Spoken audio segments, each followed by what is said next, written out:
விஜய் நேற்றைய தினத்தில் கரூருக்கு போனார். அங்கே பிரச்சாரங்கிற பேரில் பண்ணார்.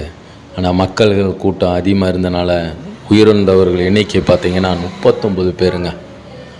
அதை பாருங்களே, குழந்தைங்க 5 பேர், சிறுவர்கள் பசங்க 5 பேர், சின்ன பிள்ளைங்க, பொம்பளை பிள்ளைங்க 5 பேர், பெண்கள் 17 பேர், ஆண்கள் 12 பேர், 21 பேர் உயிரிழந்திருக்காங்க. மொத்தம் எண்ணிக்கை பார்த்திங்கன்னா 39 பேர் கணக்கீடு சொல்கிறாங்க.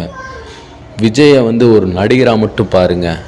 அதை விட்டு போட்டு கடவுளேங்க தலைவாங்க அவர் பேசிட்டு போயிடுவார். நண்பா நண்பின்னு பேசிப்பார். நம்ம குடும்பத்தை யார் பாப்பா? இப்போ யாருக்கு கஷ்டம்? நமக்கு தானே கஷ்டம். உங்களுடைய குழந்தைகளை நீங்கள் இழந்துட்டு நிற்கிறது யாருக்கு கஷ்டம்? வேதனை யாருக்கு? உங்களுக்கு தானே. சொல்லுங்கள்.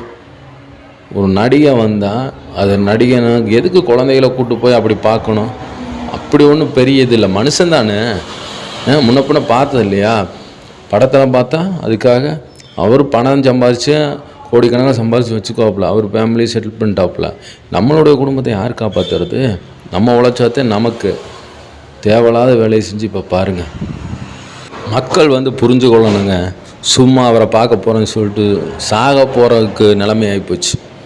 இது மட்டும் கிடையாது, கரூர் மட்டும் கிடையாது, திருச்சியிலையும் சம்பவம் நடந்துச்சு, மதுரை சம்பவம் நடந்துச்சு. நிறையா இடத்துல பாருங்கள், இறப்பை நம்ம பார்த்துக்கிட்டு தான் இருக்கோம், கேட்டுக்கிட்டு தான் இருக்கோம். இது எதுக்கு தேவையில்லாத வேலை? நம்ம வாட்டுக்கு ஏன் நேரில் வீட்டில் உட்காந்து மொபைல்லையோ இல்லை டிவிலையோ பார்க்க வேண்டியதானே?